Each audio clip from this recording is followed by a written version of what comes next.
Barakata Yahweh, Barakata Yahushai, Ba'ishim Barakakodash, Barakatum. First and foremost, I want to give all praises, glory, and infinite honors to Yahweh, Ba'ishim Yahushai, double honors to the apostles and elders of Great Millstone who rule and teach well, and peace and salutations to Ya'akim out there pushing this word in truth and sincerity to the four corners of the globe. May you brothers endure until the end. This is the Brother Raya with another video, and I'll be reading from an article on RT.com titled, I like oil. Trump reaffirms predatory intentions in Syria as Assad calls him the best U.S. president for his honesty. And I gotta agree with Bashar al-Assad with that statement. DJ Trump is the best U.S. president because he's revealing the true nature of you Edomites, or so-called white people, that you're nothing but greedy devils that rape, rob, and murder wherever you go. You're the border of wickedness in Malachi 1 verse 4, and the wicked whom the earth has been given into the hands of in Job 9 and 24. And you like to cover up your destructive actions and justify them by saying you're fighting a humanitarian cause, that you're bringing democracy, human rights, or rights for women, when it's all just a crock of shit. And since we're living in the last seconds of these last days, since we're living in the last seconds of your rulership, all things are being revealed, and you can't hide any longer. They're all being revealed by the prophets of the Most High, chiefly GMS or Great Millstone, going out there on the highways and byways preaching this word, as well as putting up video epistles like this, condemning you Edomites in the spirit, showing that you so-called white people are the biblical Edomites, and that all your characteristics are covered in these scriptures. They fit you like a glove, and that you're the physical counterpart to the spiritual demon Satan, that you're the man of sin and the son of perdition in 2 Thessalonians chapter 2 verse 3, and that you're going to be taken out of power and go into 1,000 years of hardcore bondage and slavery before your permanent eradication. And no matter what you Edomites do to try to keep this truth from going out, it's too late. Everything's been written, and it will come to pass. As it says in Isaiah 55 verse 11, everything that goeth forth out of my mouth shall not return unto me void. It shall be accomplished. I'm roughly paraphrasing.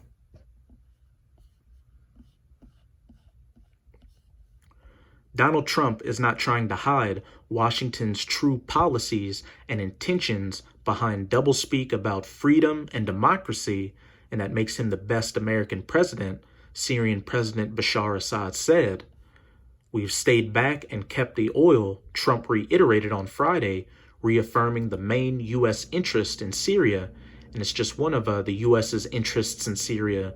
They also wanted to build a pipeline through Syria up to Europe, and they also wanted to balkanize and weaken Syria so it couldn't stand up to the state of Israel. But first and foremost, it's all through the will of Yahweh Ba'ashim Yahushai to gather all you heathen nations down into the valley of Jehoshaphat, or that Middle Eastern region, for this upcoming war of Armageddon, this nuclear-armed World War III, and making clear that all less immediately lucrative endeavors like keeping peace and reconstructing the devastated country should be taken care of by someone else. Other people can control the border of Syria. Let them. They've been fighting for 1,000 years. I like oil. We're keeping the oil. Salakia.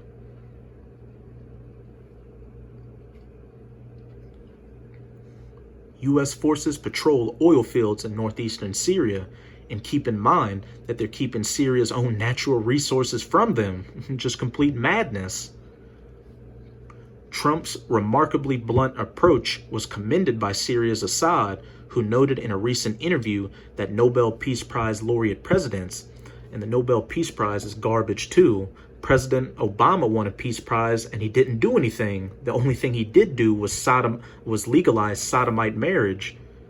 Always pose as the defenders of human rights and noble and unique American values, rather than criminals who represent the interests of American lobbies. He is the best American president, not because his policies are good, but because he is the most transparent president. What can be better than an honest enemy? And Janan Musa on Twitter says, since discovery of oil in Mideast, many in region said, U.S. only here to steal our oil. U.S. denied, claimed it's about democracy, human rights, women, etc. Not sure if Americans realize, but these pictures of U.S. troops in northeast Syria are hugely damaging to U.S. image.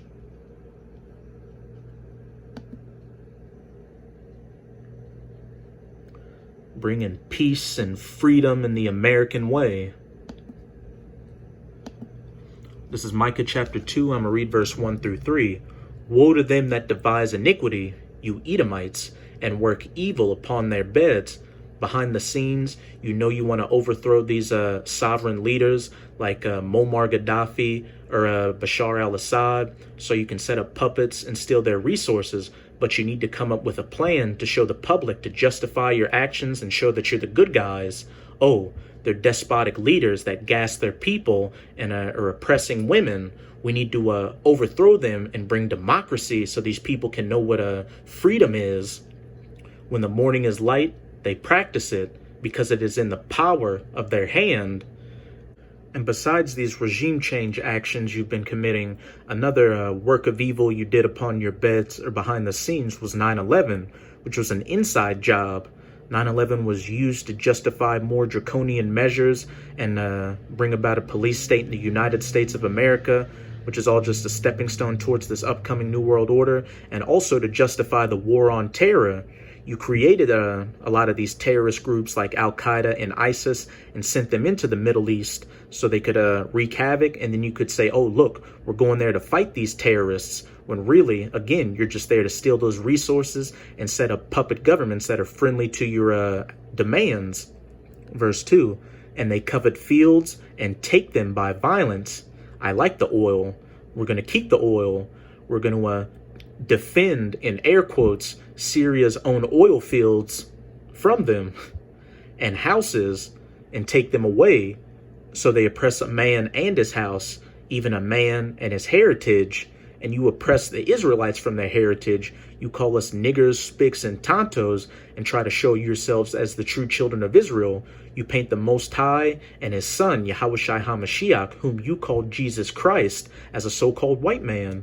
Therefore, thus saith Yahweh, behold, against this family, the family of the Edomites, do I devise an evil, from which ye shall not remove your necks, neither shall ye go haughtily, for this time is evil. Yahweh by Hashem Yahushai is starting to bring about these curses of Deuteronomy chapter 28 on you Edomites. He's visiting you for all your iniquity. That's why all your actions that used to work in the past are starting to falter. Your birth rates are declining globally. Your economies around the globe are on the verge of collapse. And as I said at the beginning of the video, you're going to be taken out of power and go into 1,000 years of hardcore bondage and slavery before your permanent eradication. While giving Trump credit for not mincing words, Assad noted that the crumbling moral high ground facade only reveals what's always been there. This is the reality of American policy. All American presidents perpetrate all kinds of political atrocities and crimes.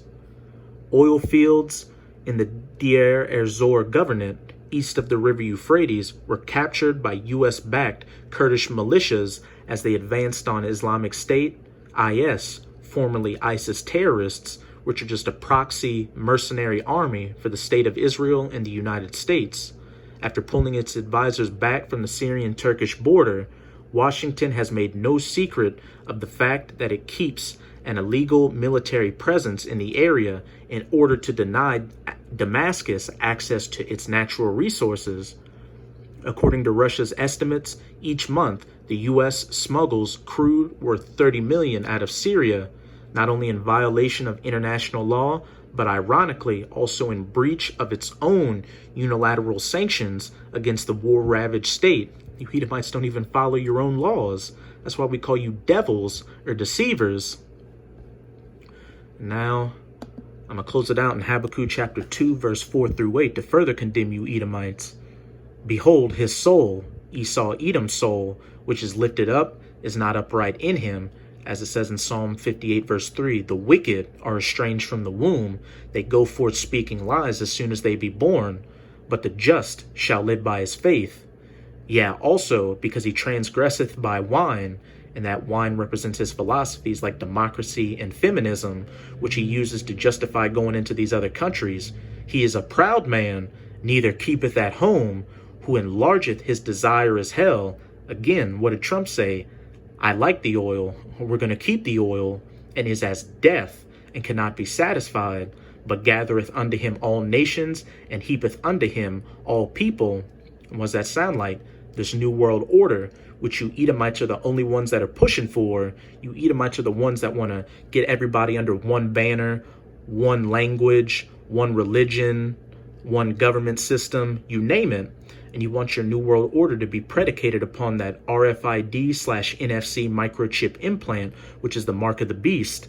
Verse 6, shall not all these take up a parable against him, and a taunting proverb against him, and say, woe or destruction to him that increaseth that which is not his? How long?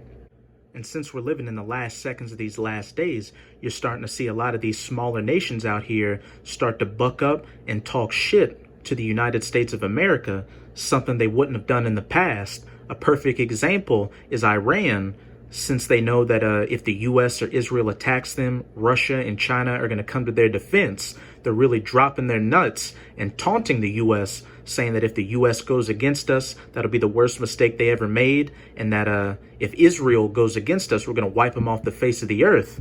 And this week, you had Iran celebrate the 40th anniversary of them taking over the U.S. embassy in Iran, and the whole thing was just them throwing shade at the United States of America, taking up that taunting proverb and saying, woe to him that increaseth that which is not his.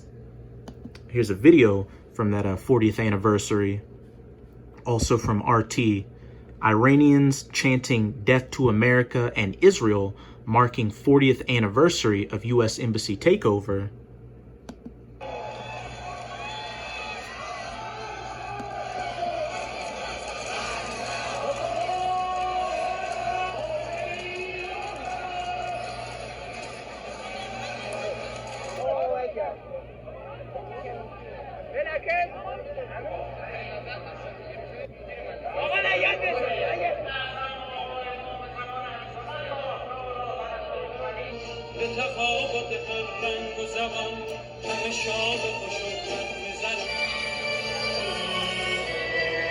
Shall not all these take up a taunting proverb?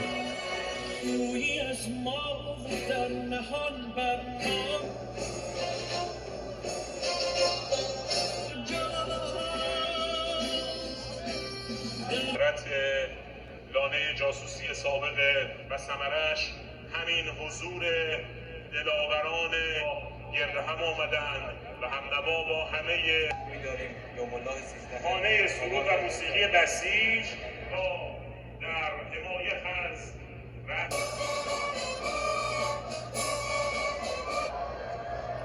این همه جمعیت توی خیابون تال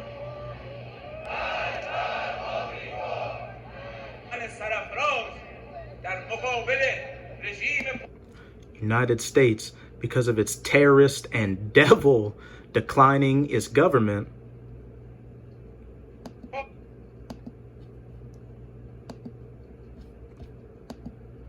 woe to him that increaseth that which is not his, how long? And to him that ladeth himself with thick clay. And when you go into that word clay in the Strongs, it means pledges or debts. And the U.S. is filled to the brim with debt right now. Last I checked, it was 22 trillion, but best believe it's more than that. The U.S. won't be able to sustain itself for that much longer. And when this U.S. economy does collapse, it's going to make the Great Depression and the recession of 2008 look like an episode of Sesame Street. Verse 7, shall they not rise up suddenly that shall bite thee, and awake that shall vex thee? When the state of Israel drags the United States into a war against Iran with them, you're going to see a bunch of other nations come to Iran's aid, such as Russia and China, and it's all going to culminate in not only Russia and its allies shooting nuclear missiles onto the U.S. and the state of Israel, but also the U.S.'s allies, which are going to turn against her and ally themselves with Russia.